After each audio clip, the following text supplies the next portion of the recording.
Hello everyone and welcome back to another round of Tuesday Night Legacy. On the left we have Francis playing a Bant Stoneblade list, which could be considered a control list because Stoneforge Mystic is only the finisher. This deck is basically around running Uro Titan of Nature's Wrath and also Stoneforge Mystic and saying, what else can go in this deck that is blue, green, or white? All the rest of these cards are because of that. We have things like Endurance, a great creature, Prismatic Ending, a great removal spell, Ponders and Brainstorm, great card selection, and of course, Force of Negation and Force of Will, great ways to get rid of stuff your opponents are trying to do.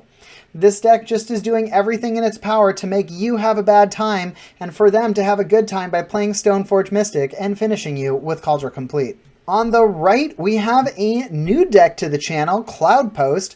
Now this deck is all based around this card, Glimmerpost and Cloudpost.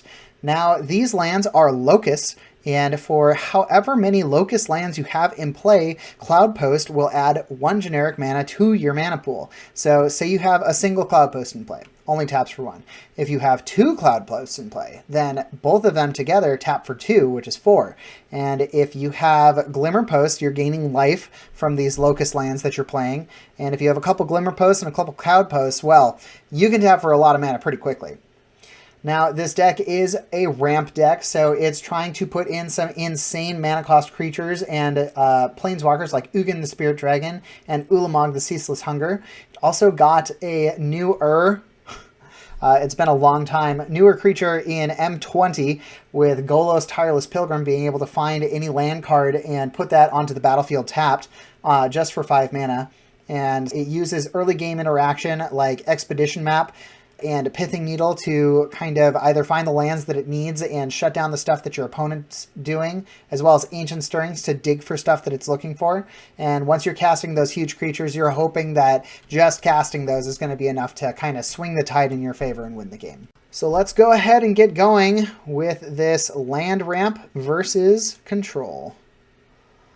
So we see Francis starting the game here with a Misty Rainforest, going to go and find Basic Island.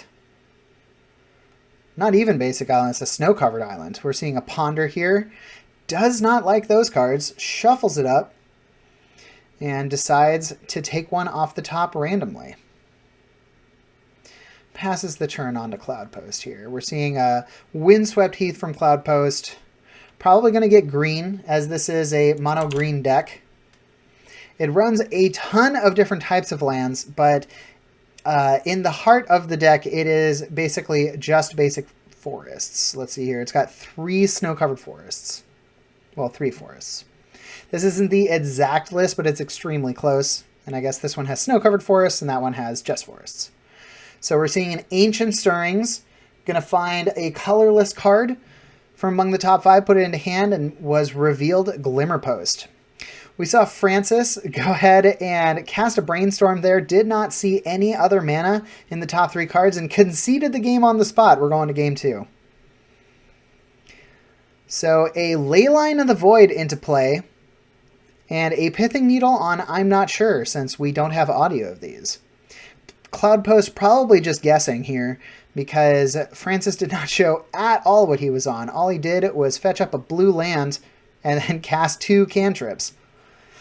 We see Francis doing a similar play as he did to game 1, casting that Ponder. And we're going to see a Prismatic Ending getting rid of Pithing Needle. Whatever he named was the correct card. Probably Stoneforge Mystic if I had to guess. Passing the turn. This Leyline is actually hurting Francis a little bit here, as trying to cast Uro from the graveyard. It's hard to cast if he's in exile, especially if you don't have any other cards to escape him with. So we are seeing a Wasteland on that Dark Depths, getting it out of there. Or no, that's not a Dark Depths. That's a very fancy Cloudpost.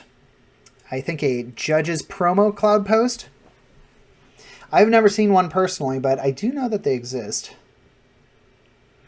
So this is going to be 3 mana here, made with the Cloudpost and the Glimmerpost together. So a green Sun Zenith for 3. Probably going to grab either Endurance or Ramanop Excavator.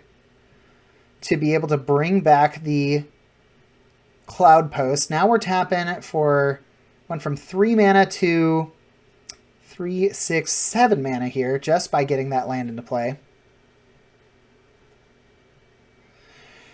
A Swords to Plowshares is going to get rid of the Excavator, but the damage is kind of already done. Since we're tapping for up to 8 here, 6 mana is going to get Golos into play.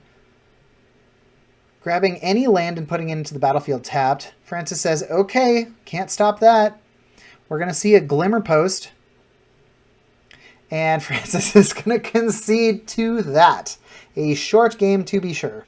Although that match went quite quickly, Cloudpost was able to do quite a few things that it wanted to do, getting that big mana into play. We did get to see Golos for a second, but it just looked like Francis didn't have the tools necessary to control that board state and conceded the game thinking, well, I can't do anything about this anyways. Might as well go on to the next round.